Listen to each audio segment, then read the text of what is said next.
Hello, everybody, and welcome to the Possibility Podcast.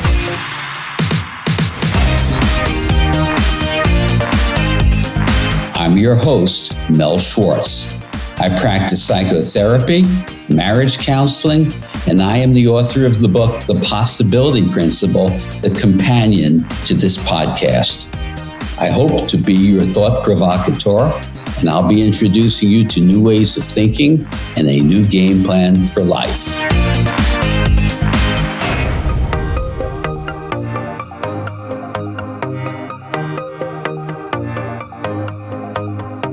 I experienced a very, very profound epiphany, perhaps about 18 years ago. At that time, I was going through a divorce. My children were young, and it was a beautiful spring weekend, and my boys were with their mother that weekend, and I went out for a bike ride, thinking I was going to have a delightful day by myself, nice and relaxed. A few miles into that ride, I started to feel my heart race, my pulse quicken. I was having an anxiety attack. I'd never had one before, but it became clear to me that that's what I was having. Every moment felt like an eternity. So I turned the bike around and started to head for home, not having any idea what relief that would give me when I got back home. I walked into my house and I walked to the study, to the bookcase, and I, rather without thought, just pulled out a book, which was aptly called The Turning Point.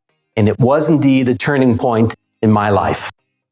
The book was written by Fritjof Capra, a quantum physicist. The book was about a paradigm shift, a shift about how we look at reality based upon what the new sciences were telling us.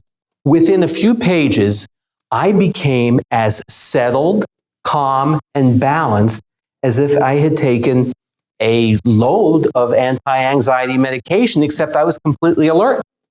I couldn't put down the book.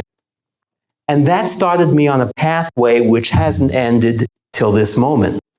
I began to wonder, as my life began to shift, about what this all meant.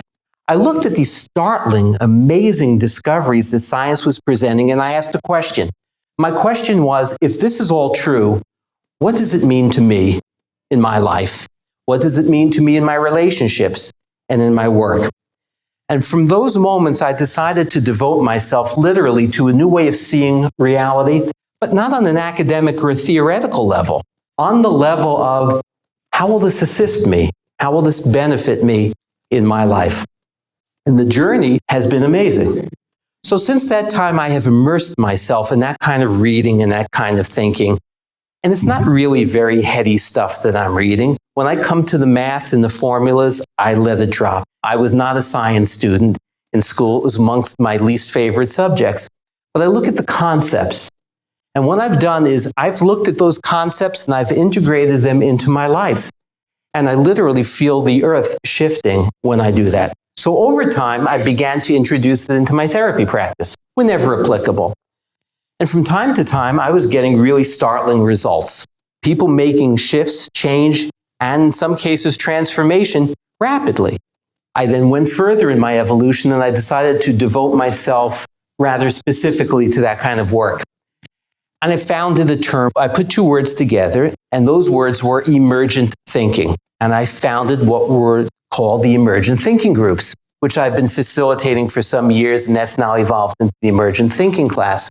Emergent thinking, really simply put, is a process by which we impact and access change on deeper, much more fundamental levels, so that we're not dealing with simply changing symptoms in our lives, but we're really getting underneath it. The groundswell that you feel when you extract change and you access change from deeper levels is remarkable. But let's look at the word change. What do we mean by change?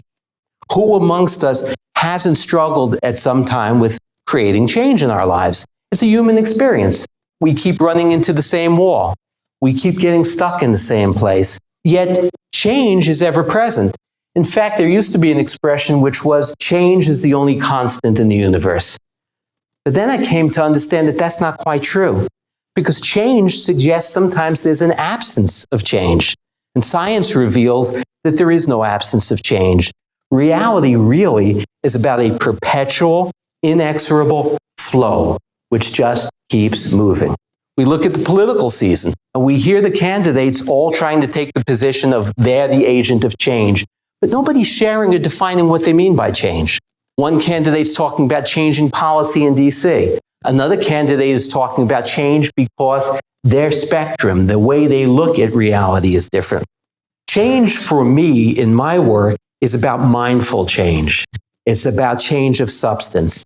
We hear lots of pundits, lots of programs, lots of speakers, movies and books about change. There are expressions like change your thoughts, change your life. And at the core, that has great value and great validity. The problem is they don't sufficiently teach you how to affect that change. So people get pumped up and excited and they go to seminars and get very inspired, motivated, thinking they're going to create change in their lives. And some do. But regrettably, too often it doesn't happen or it's not sustained. And the difficulty with that, again, is that nobody is really teaching how to create that change. My work is now devoted to that process, how to create change. My understanding now of the reality of science coming to us from quantum physics and complexity theory is that the universe, of which we're a part, somehow we tend to think of the universe as being out there, separate from us. But the universe, which again includes us, is in a pure state of potential. And I'm going to, in a little while, further explain that and describe that to you. But in this pure state of potential, we can learn to access that potentiality in any moment, in any nanosecond of our lives. That's what I've experienced, and that's what many people who have worked in this process have experienced. So this evening, in the talk about the power of mind, what I'm going to be sharing is a new model of mind in which I will be explaining to you what that model is and how we can look at change and transformation on deeper levels. Mind typically means many things to many people. To some people, mind is my brain, my biochemistry. Typically, when people are anxious or struggling or suffering with depression or anxiety, they relate it to the biochemistry of their mind.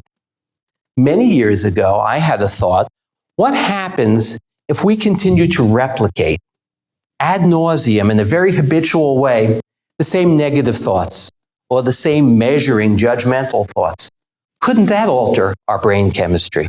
And indeed, the neuroscience is really proving that right now, and the Dalai Lama has been very instrumental in that work too. So in other words, we turn the model of the mind around, whereby our experience in life is not just informed by the biochemistry, but it's our thoughts which are impacting that biochemistry. So they really form a loop. And in that loop, a way through the struggle, through the obstacles and the walls that we keep running into, is to learn to really become the master of our thoughts, our feelings, our life experience, not in the mechanical way, but in the way that is authentic. And we no longer become enslaved to those thoughts. Here's the model of the mind that I'm working from. Now, most people work with change based upon the top of the triangle. We're told to change our thoughts, change our feelings, change our life experience. Sometimes somebody might inquire as to what are your beliefs, which are informing those experiences. But it would be very rare indeed to have somebody ask you, what's your worldview? What is a worldview?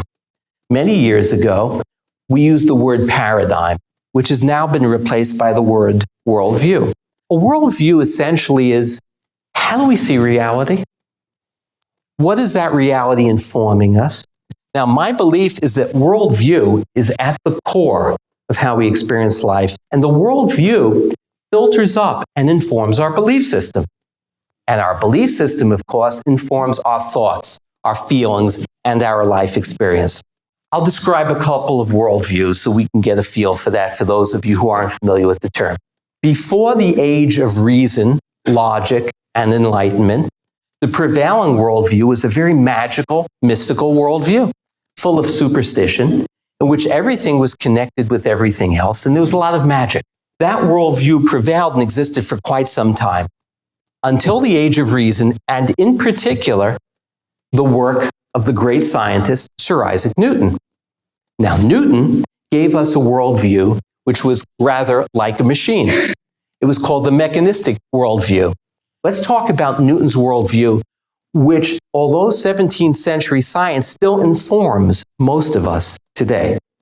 Newton's worldview is that the universe is comprised of separate things and objects. It's a world of things, and they're separate from one another, and only cause and effect or force between them impacts one another. That's a worldview known as determinism, which is rooted in predictability, and it's deterministic. It has a great impact in our lives. We live in that worldview of certainty and determinism. People who struggle with control issues, with anxiety, are very much impacted by that worldview. Why? Well, one, we need to know what's going to happen in the future. And ironically, when we need to know what's going to happen in the future, we're not actually present. We're not actually here. Anxiety is about the relentless, inexorable tendency to fragment, to divide up, to analyze, and to judge, which is rooted in Newton's worldview, because the more you can analyze in that worldview, the more you can predict future events. The problem with Newton's worldview is, one, it leaves us as a cog in the machine. No meaning, no purpose. Essentially, that's what existential struggle and despair is.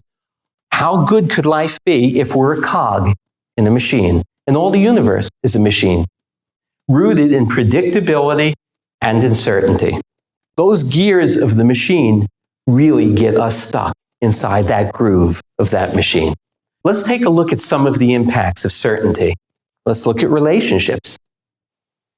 Newton's worldview is antithetical to having successful, joyful relationships because it's rooted in certainty and predictability. Look what happens when two people meet and fall in love, or two friends meet and engage one another. There's a lot of uncertainty. We don't know what's going to be happening moment to moment. There's a lot of discovery and connectivity. But over time, when you can predict what the other sentence will finish as, when your habits become so clear and focused and predictable, the joy, the vibrancy, the vitality is taken out of the relationship. Oscar Wilde said, "Uncertainty is the essence of romance," which makes perfect sense. Because when you first experience romance, there's a lot of uncertainty, a lot of discovery. We're really, really present. Let's take a look at some of the other major malaises that this worldview puts us into. And by the way, I can't emphasize strongly enough that Newton's worldview literally puts a straitjacket on us. It disconnects us and disenchants us from what really is a magical, inseparable, wondrous universe, which I'll be describing shortly, and we'll move into the benefits of that new worldview. I believe that most of the malaise and most of the struggle that we engage in our lives is due to that worldview. I believe that emotional and psychological issues are rooted in that worldview, and relationship issues. Let's take a look at depression. Literally, as a culture, we're experiencing an epidemic of anxiety and depression. And everybody's really busy running around treating the epidemic of anxiety and depression. I don't hear anyone asking, why? Why are we having this epidemic? If you put anxiety and depression together, it's likely that perhaps 50% of the American population at some time in their lives will experience anxiety and or depression. 50%. So in other words, what we're calling a dysfunction is actually normal. So we are becoming the victims and we're victimizing ourselves. It would make sense to step back and say, well, wait a minute. If 1 out of 2 of us are experiencing this, what's going on here? What's going on here is we're stuck in the gears of Newton's world. Now, Newton's world, again, suggests that we are all separate from one another. One of the core experiences and flavors of depression is a feeling of being separate. It's what the despair comes from. Now, anxiety and depression can very well be informed from personal trauma from childhood and other times in your lives, and I'm not excluding or precluding that. But the prevailing worldview of Newton, which then becomes rooted in overconsumption, because without meaning and purpose, what do? We consume more, which doesn't give us meaning, and it doesn't give us purpose, but ultimately what it does do is it tends to lead us toward anxiety and depression. Let's go back and consider anxiety for a moment. In Newton's worldview, analyzing and measuring is of enormous value. It's a major tenet. It's how we train students in school. That's how we look at reality. What happens for many people is they get lost in the measuring and in the judging. And people who struggle with anxiety become the measurement. They become the analysis. They can't let go of it. Again, rooted in Newton's worldview. After all measurement is made up. It isn't real, but we create measurement to order our lives. And in so doing, we lose our souls, we lose our humanity, and we lose our connection to one another. Now, I don't mean to suggest that some good things didn't come out of Newton's work, and that he was not a preeminent genius. He certainly was. The universe, or our picture of the universe, began to change remarkably. Around 1920, Heisenberg discovered that when he went into the realm of the very small, microphysics, quantum physics, he discovered that amazingly, you could not know the location and the momentum of a particle at the same time. Because you had intruded into its world, you could only capture one aspect. Now, this was revolutionary, startling, remarkable, because we had believed in certainty and predictability. And yet, when we moved into the micro world, the very small world, we found out that you can't. Heisenberg's work gave us what was known as the uncertainty principle. That in fact, reality was mostly uncertain. And yet for us, in our culture, in our cog in the machine, we cling to certainty. We want to know for sure. Picture sitting by the bank of a river and imagine that that river is the flow of life. And I'm by the bank of the river with you, urging you, coaxing you, come on, let's go into the river together. Let's get into this flow of life. And you reluctantly say, okay, and you move into the river, but there's a big boulder in the middle, and you grab a hold of that boulder, and you say, I'm staying here. And I'm saying, no, let's go, let's get into that flow, let's see where it takes us. And you look up ahead, and there's a bend around the river, and you say, but I can't see where it's going around the bend. And I said, well, it's uncertain. And that's what we need to do, engage the uncertainty. No, I'm going to stay here. I need to know. That's Newton's mindset, and that's Newton's world. So what happens when we're in that mindset? We're stuck in control, in predictability, and certainty. So one of the most important features of the revolution of quantum physics, one, is uncertainty. The second is probably the most astounding scientific exploration and conclusion ever done, and yet most of us know nothing about it. It was a great debate that was waged between Einstein on one hand and Niels Bohr on the other hand. And the debate went like this, and I'm going to put this forward very simply. Particles of light are called photons, and photons come as pairs, as twins. The debate was, if we take the twins and we separate them by a great distance, let's call that distance half a universe. If we change the spin or the rotation of one, what will happen to its partner? Both men agreed if you change the rotation of one, it will change the rotation of the other, because that's the way the science works. But how long would it take? Einstein said, well, nothing travels faster than the speed of light, so it will send a signal to its twin. Niels Bohr said, no signal is necessary. None will be sent. The universe is inseparable. It will be instantaneous. Einstein literally flipped out around this. He made comments which are often quoted, like, God doesn't play dice with the universe, or, if this were true, I'd rather be a cobbler than a physicist.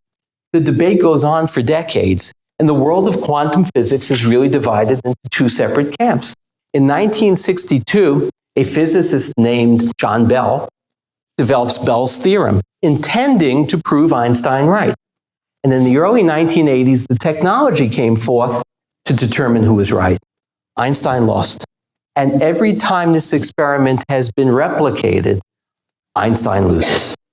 Which means, as incomprehensible as it sounds, the universe is literally inseparable. But we don't experience it that way. Why is that? We don't experience it that way because our thought divides things up. It creates separations where separations didn't exist. Then, having created those separations, we come to think of the separations as real.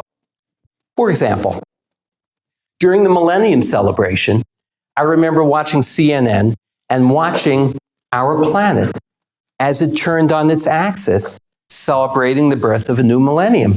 My thought was, for this 24 hours, we're one planet. But when the celebration's over, we go back into separate nations. Nations were a product of thought. Thought created nations. Thought creates all divisions. Now, having created nations, nations are, of course, real, but it's important to remember we made it up. Thought makes it up. So a lot of my work is devoted toward helping people understand how thought tricks us, how thought gets stuck in a groove. That would represent how thought gets stuck literally in a groove or in a rut. It's suggested that 99% of our thought is old thought. It isn't new. And the moment we have an old thought and attached to that old thought, the thought summons up old feelings. But they're past feelings, so we might call them felts because they're not new. So old thought brings up old felt. Now, if that's what we're experiencing 99% of the time, doesn't that suggest that we're not really here?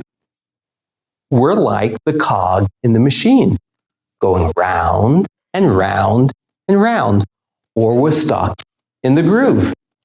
Now, I've approached and developed a lot of ways that I think are successful in coming out of the groove, in coming out of that habituation, and quantum physics and complexity theory seem to pave the way. And I'm going to share a few of them this evening, hopefully just to provoke some new thoughts and new thinking about this. So thus far, in the world of quantum physics, we have two great discoveries. One, the universe is uncertain, and I'm suggesting that's good news, because if it's uncertain, we don't need to be stuck in that groove. But if we believe in predictability and certainty, then we're stuck right inside of that groove. There's something in quantum physics known as the wave collapse, which sounds complex and it sounds counterintuitive, but I'm going to share a bit of it, and then we're going to talk a bit about how we can utilize the wave collapse in our lives. Light apparently has a dual capacity. Light exists either as a wave or as a particle. It has the potential to be both. When you're not looking at it, it's a wave. And the wave represents in quantum physics pure potentiality. It's a pure state of potential, perhaps as we were at some point in our lives, or maybe even before we were born, before the imprint of life impacted us. But the very moment that you observe the wave literally collapses, and it becomes a particle, particulate, fixed, a thing, an entity. And that's called wave collapse. So I began to think about that, and I thought, we experience wave collapses in our lives. That, again, prior to birth, or at early moments of birth, in mother's womb, that our experience is closer to the state of potentiality. Our state of potential literally collapses because of certain experiences. Some of them traumatic, some of them large and impactful, and some of them slight and nuanced. But for any particular reason, they become wave collapses. And when I'm working with people and we're talking about identity issues or a place where we struggle to make change, let alone transformation in our lives, people keep coming back to these primary experiences. And I ask, what can we call them? We can call them wave collapse. They become self-fulfilling prophecies. What do we do about that? What's the cure? How is this approach different than traditional psychoanalysis, which is looking at these issues? I introduce a new concept and a new term. And that term is superposition. Fancy term, but it's very easy to deal with. Superposition is a pure state of potential. In the instant before you observe that wave, all that exists is potential. So I began to consider, in the nanosecond before I have my next thought, before I attach to my next thought, before I become my next thought, I too am in a pure state of potential. Now, that potential keeps collapsing into the same reality if I keep having the same thoughts and the same felts and the same experience. But what happens if I can awaken? If I can really begin to envision that the universe, my life, my relationships, all of it, are pure potential. If the canvas in front of me is blank and it is my life and I've been handed the paintbrush and I can keep painting it as often as I want, there's no limitation. It's a pure state of potentiality. And in that potentiality, we can learn to see the thought and to literally choose whether we want to become the thought, because thought tricks us. It tricks us that it's reporting in on the truth out there. Again, coming out of Newton's world, that world of objectivity. Understanding how our worldview impacts our beliefs is very, very important. Let's look at a belief like, it's hard to change. I hear that literally once a week, several times a week. Come on, everyone knows it's hard to change. What do you think informs that belief? Which worldview informs the belief it's hard to change? Newton's worldview, or the worldview that of a flowing, unfolding, emerging, participatory, inseparable universe? You see, in Newton's worldview, where the universe is comprised of things, and we are things, and those things only move or are impacted by force, by cause and effect, it is indeed hard to change. In the new worldview that I am introducing, it's easy to change. All we have to do is change the picture, change the mindset, shift the worldview, and engage these states of superposition. Now, in this new worldview, it doesn't suggest that rational, logical thinking doesn't have importance. It does. It just doesn't rule as a deity. It doesn't become a god which impoverishes our life experiences, because being a cog in a machine indeed does just that. It's really important to ask ourselves what informs our beliefs. Giving a talk one evening, a man in the audience felt rather antagonistically inclined to something I was sharing. And he got up and he asked a question. I can't recall what it was. And in that moment, I felt my ego rise up and react, and I was about to take him on and show him he was wrong. But I saw that thought and that reaction arising, so I paused. And in the space came something that had never come before, and I asked him, what informs your belief? Can you imagine how different our dialogues, our experiences with one another would be, instead of banging back and forth and competing with our thoughts? We ask one another, what informs your belief? It's so valuable. Not just to ask one another, but to ask ourselves, what informs that belief? So the belief is hard to change, I would propose, is informed by Newton's worldview. And when we start to integrate and work with the new emerging worldview, it's easy to change. We just have to learn to get out of our own way. Other facets of this new emerging worldview is that the universe is perpetually, constantly evolving. It doesn't stop evolving. And the good news, again, is we're part of that universe. You see, when we speak of the universe, there's a problem with duality. We speak of the universe as being out there and we're here. But we're an inseparable part of that universe.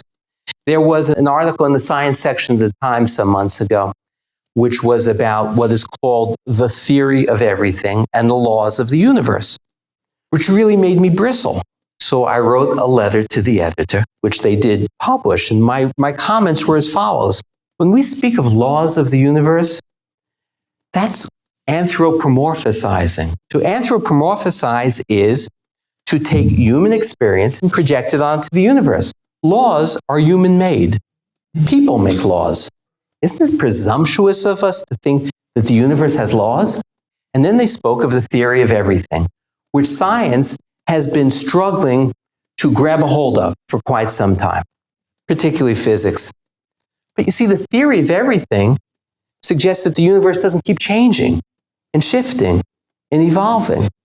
So I would propose that there isn't a theory of everything, because we need to be able to come into the shift, into the evolving.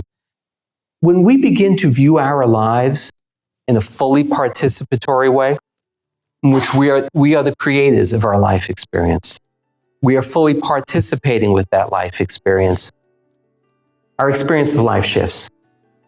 The state of superposition, the state of potential that I'm speaking to you about, is the transformative quality that is so key in the model of mind.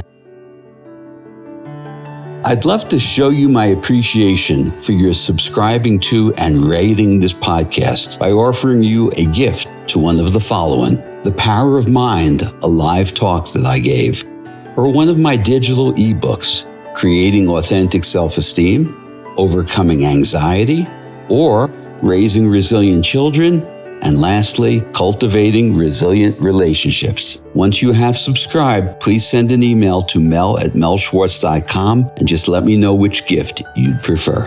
Thanks. So again, the model of mind for transformation that I'm sharing with you this evening is that we need to look at what our operating worldviews are.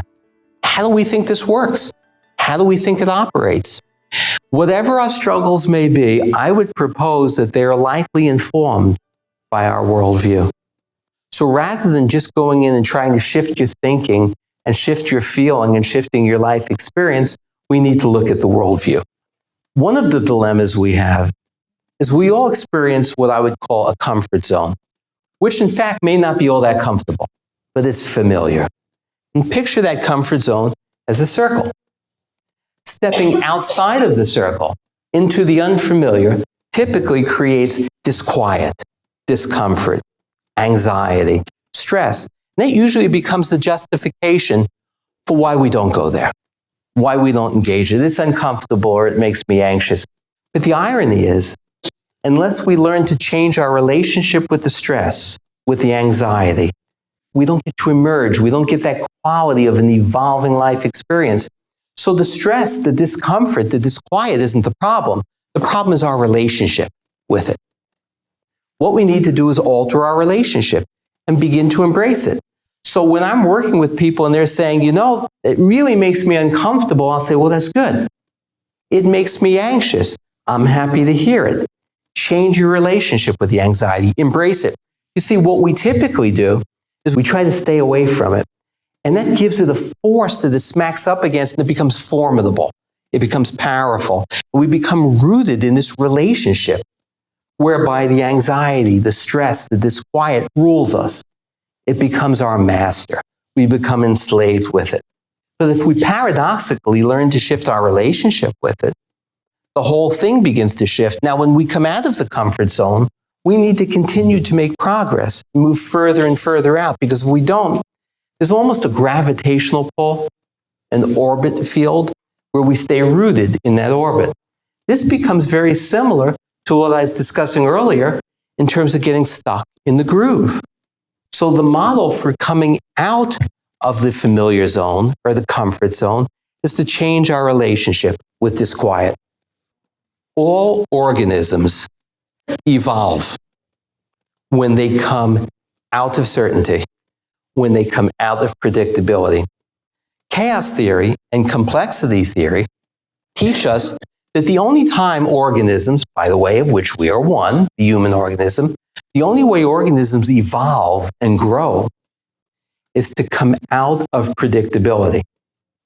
How do we come out of predictability if we're rooted in Newton's world of predictability, of those gears in that machine? We're stuck in predictability. As a culture, we create this credo, if not myth, that we need to avoid chaos at all costs. We need to avoid uncertainty. If you're feeling some chaos, if you're feeling some unpredictability, typically the first thing somebody's going to tell you to do is take some medication. Therapists typically try to teach you not to engage in chaos. Some, hopefully, are more enlightened and treat it differently. Chaos isn't bad. Uncertainty isn't bad. A free fall full of despair is bad. I'm not proposing that. But only by engaging uncertainty and a little bit of chaos can we come out of the predictability to grow? So by predictability, I don't mean lack of movement. Think of predictability as the swing of a pendulum. And if it weren't for friction, we could predict with certainty the to and fro of the pendulum. We'd be able to know with certainty where it is. But we need to come out of that certainty of predictability. Another term for that is equilibrium, which is predictability. So when organisms, when people come out of predictability is when growth occurs. But we have a problem. We're trying to avoid that at all costs. Everybody's trying to get us back to normal, back to predictable, back to being the cog in the machine, which defies our human quality. When I ask the question and explore and research, and the question is, do you experience growth? Have anyone experienced growth without fear, pain, loss, struggle, disquiet? I'm hard-pressed to recall anyone ever saying yes. So if those uncertainties, if those disquiets and discomforts can be seen as our allies, then we will be coming out of the comfort zone, and we will be shifting into what temporarily feels like a discomfort zone. But you see, then that new discomfort zone expands, and our comfort zone gets larger and larger, and it opens up for us into new life experiences. Now, everything I'm sharing with you has a profound impact, again, on our relationships. Relationships come into states of predictability. As I started to reference earlier, they become completely predictable. Your night out becomes predictable. Your sexual patterns and habits become predictable. A relationship can grow, and most often does grow, when there's a little chaos brought in. Chaos is not the same as abuse. Chaos is not the same as disrespect. That's no way what I'm suggesting. But chaos is upsetting the predictability, the state of equilibrium in the relationship, whereby it may still feel safe, but there's new information going on. There's a new spiraling of evolution occurring. Another way of looking at this paradigm shift I'm speaking about is to think about shifting from states of being into states of becoming. We are human beings, which sounds like fixed states. But if our experience shifts from one of being, from one of thingness, into states of becoming, because the universe is in a perpetual state of evolving and becoming. And when we can engage our lives in terms of our states of becoming, then it's alive, it's vibrant. We don't know what's coming in the next moment. But we're not hapless victims of what's coming in the next moment. We're fully participating in what's coming in the next moment. I'm not suggesting that our thoughts create reality. What I am suggesting is that our thoughts fully participate in creating that reality. It's not either or. That there is a wonderful, magical universe full of synchronicity, of which we become an inseparable part when we shift our worldview. Now, one of the great benefits of this new worldview that I'm sharing with you is it's full of meaning and purpose. We brought the meaning and purpose back into our lives because we've engaged in the fully participatory universe, and we're not left out. We're not a cog in the machine that dysfunctions. Look at some of the terms in our culture. He or she is dysfunctional. What a terrible expression. Machines dysfunction. Human beings do not dysfunction. We're humans.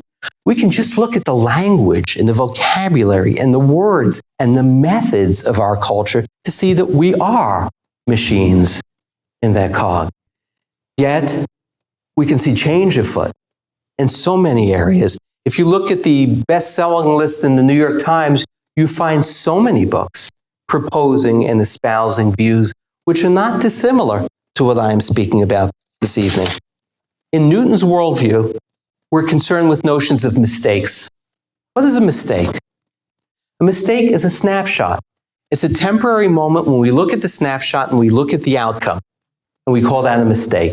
Yet in the new model of a flowing, moving, participatory universe, there isn't any such thing as a mistake, because the snapshot we take in that moment becomes altered and changed by the next moment.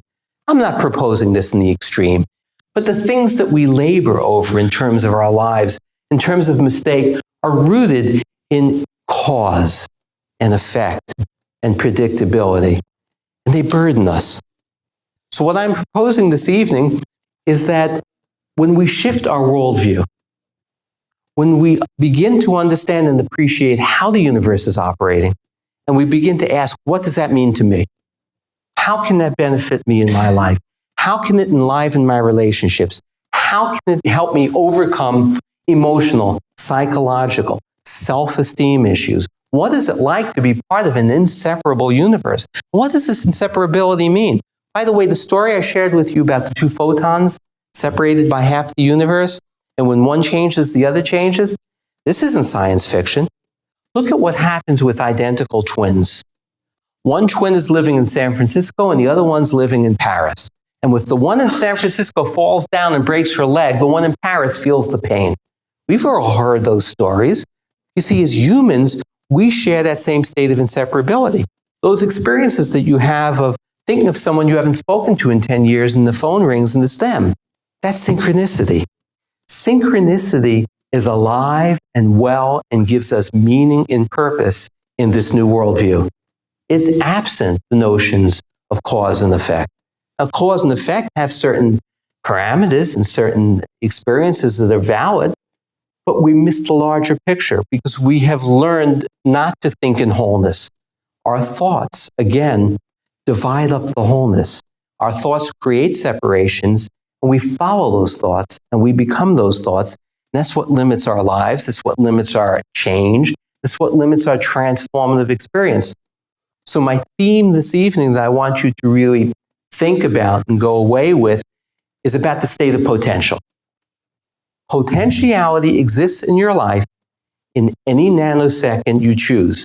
But in that nanosecond, what is essential is that you choose to contemplate, to perceive, to conceive, to picture reality in a way that is different than you have when you've been stuck in the groove, that habitual groove, which remember came from those wave collapses early in life. And we continue to replicate thoughts of those wave collapses, we get stuck in the groove. That's exactly why we struggle with change. But we don't need to struggle with change once we begin to see differently. So shifting your worldview is like walking into a room. Suppose you had always walked into a room with dark sunglasses on, and that was the filter through which you saw.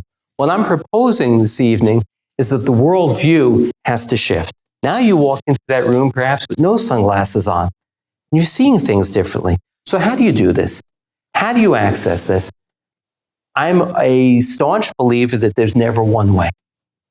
Opening up to it. For me, it was that book, The Turning Point. And since then, I have probably written thousands of pages, countless articles, and spent hundreds of, if not thousands of hours facilitating and processing and working in groups and classes with this. But choose your own method.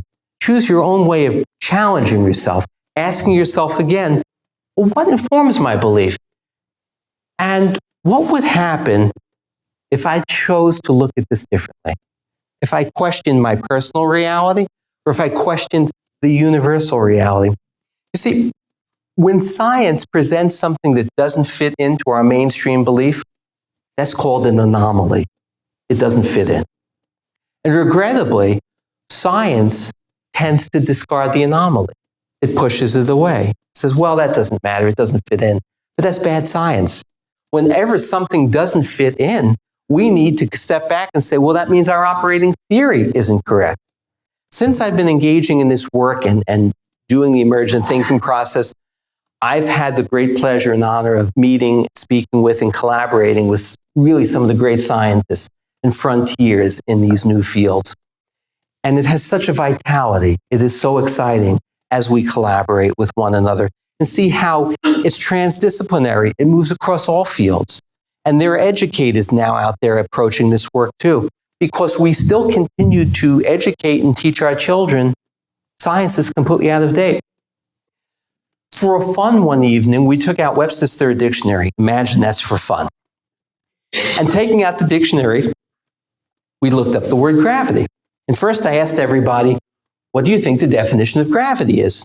And we got answers as you might expect. It's the force and the pull and the attraction of a larger object toward a smaller object. And in fact, that's what Webster's third said. And in all probability, that's exactly what we teach our children in school. It's certainly what we were taught. Here's the problem. It's wrong. It's completely dead wrong. It's been wrong since Einstein's theory of relativity was proven in 1919. Gravity is the curvature of space-time. Now, without getting lost in what that means, the question is, why haven't we revised the dictionary? Why haven't we changed our encyclopedias? I believe that we haven't because we are so embedded and so rooted in Newton's mechanistic universe. And in that universe, besides the issues that we experience psychologically, emotionally, relationship-wise, I believe that moreover, it becomes the source of prejudice, racism, hatred, greed, warfare. Because if the new science were taught, in which there is indeed inseparability, harm that I do to another is harm that I'm doing to myself. It would be as though my left hand and my right hand thought they were separate in this illusion, and they started to do battle with one another, not realizing they're part of the same body. So the shift of mind provokes startling, amazing, incredible changes, full of awe and wonder. And when we take that awe and wonder and we couple it with our rightful, rational, logical abilities, and we integrate the two, we have a wonderful model that is completely transformative, in which change is not only no longer the exception, it's the rule. We have some time for questions and answers. The question was in regard to the pharmaceutical industry and the tendency to medicate anxiety and depression. I was asked to share my point of view. Firstly, my point of view is not absolute. There are circumstances in which I think medication is helpful. My issue is that most practitioners are trained to simply offer the medication. In other words, to alter or shift the biochemistry. There is a tendency to create terms and words and then think of the words as real. For instance, I'm walking down the hallway outside of my office, and you'll hear a couple of therapists in conversation, and somebody will say, Jane has ADD. And being my provocative self, I can't help myself. And I'll go up and I'll say, what do you mean? Well, Jane has ADD. And I'll say, what is ADD? Oh, come on, you know what ADD is, they say. I'll say, no. What you mean is that Jane exhibits behaviors which are consistent with what we call ADD. See, ADD isn't a thing. Depression isn't a thing. These are words. They symbolize and represent real human struggles. But when we look at these things as being objects unto themselves, we become powerless to shift them. I was working with a woman some years ago who had come to me after doing 6 or 7 years work with a therapist, and she struggled with anxiety. And I asked her what she had gained from her work. And she said to me, her therapist said to her the best she can do is work to manage her anxiety. I paused and I took a deep breath, calmed myself, and suggested to her that my belief was entirely different. You can do better than manage anxiety if you learn to shift your life experience to come into wholeness, if you learn to not continue to measure and analyze and control and predict, you can come out of anxiety. Similarly with depression. By the way, in that circle, which is fortunately still back up there, what we experience when we try to come out of the comfort zone is anxiety. It creates anxiety to come out. But if we give up and don't try to come out, we're left feeling depressed. So we could look at anxiety and depression through the model of that circle. Engage your anxiety, shift your relationship with it, and push out there and grow and emerge. Or stay inside the circle, which looks like depression. So my point of view about the tendency to medicate too quickly without proper questioning is an issue. When I was an intern in graduate school, I was working with a young man who was about to be put on medication for hyperactivity. And I asked him some questions which apparently no one had ever asked him. And I don't know where the questions came from. They were intuitive. So I asked him what he had for dinner, and it didn't sound like anything unusual in there. And then I asked him, what did he eat or drink between dinner and bedtime? And he said he had about 7 Coca-Colas, but he couldn't sleep. So he was going to be medicated rather than be told to get off the caffeine. So my point of view about medication is that it has its place, but that should be it. It should have its place rather than become a monolithic approach. And again, we are the victims of a worldview that has no meaning, no purpose, in which we're cogs in the machine, suffering. And out of that suffering, we're then told we have this and we have that and take a pill. Very interesting question. I'm going to try to paraphrase that. When we struggle with change and we try to do things differently, how do we know if the things we're doing differently are the right things or the wrong things? And sometimes when we do them differently, it doesn't work. So what I would propose is that there aren't wrong things. Because you see, to set up that question about wrong things means we're judging ourselves. We're focusing on mistakes and outcomes and judging ourselves. Think about the word failure. Terrible word, failure. So often this comes up in my work. Someone says, I failed. Picture a toddler learning to walk. That toddler is learning to walk and they fall down. Would we say the baby failed? No, they haven't yet learned to walk. So it's important to really watch our language because our language has a relationship with our thoughts. So mistakes, wrong things, that language is coming from the old groove of the old judgmental thought. Learning to get out of our own way is the key. That's the method we want to do. We want to experience. When I'm doing emergent thinking classes in groups, we spend a good deal of time learning how do we get out of our own way. For the Hopi Indians, in their language, there's no word for future. The closest they come to future is what we would call letting come. Beautiful term. Letting come suggests that they're letting the future unfold, and they're learning to get out of their own way so it unfolds. What gets in our way is the thinking, again rooted in Newton's world, in which there's right and there's wrong and there's mistakes. And that's blocking our intuitive process. It's blocking our emergence. So letting go of that so that we're no longer judging ourselves and analyzing ourselves is really pivotal, and it helps to open that doorway. The question is it possible that Newton's worldview served us, Western world, for several centuries, and now that it's time for something new in our evolving? Well, certainly. I think that would be inarguable in that it gave us the Industrial Revolution. It gave us an increase in agricultural technology. It did very much for us. The difficulty is we seem to have gotten stuck in it. And that worldview, in the myth of separation, leads to the ecological disasters we have today. Many years ago, there were certain nuclear reactors that were deemed unsafe in this country, and the manufacturers shipped some of the technology to China. The belief there being if there's a nuclear disaster in China, it doesn't affect us here. See, that's rooted in the belief of separation.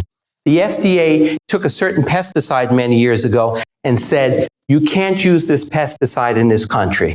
Too toxic. But it's okay to export it to Latin America and Mexico. So they will spray their produce and export it back into our supermarkets. You see, that is an absence of what Gregory Bateson called ecology of mind. That's a mind rooted in separation. And the mind rooted in separation is what puts this very planet in peril.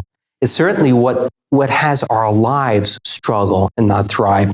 I believe that all the change that we need out there can come to us with an ecology of mind, a learning to see in wholeness, in flow, in participation, instead of seeing in separate parts. When we see just in separate parts, we're missing the big picture. And that's what contributes to the struggle that we're having.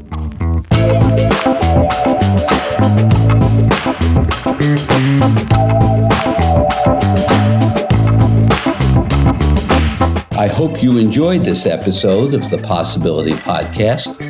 I welcome your feedback on this and any episode. please send me an email at mel@melschwartz.com or leave a comment in the show notes for this episode at melschwartz.com. If you like what you're hearing, please take a moment to rate and review the show at Apple Podcasts, Spotify, or wherever you get your podcasts. Your reviews really help boost the visibility for the show, and it's a great way for you to show your support. Finally, please make sure to subscribe to the Possibility Podcast wherever you listen to podcasts, and that way you'll never miss an episode.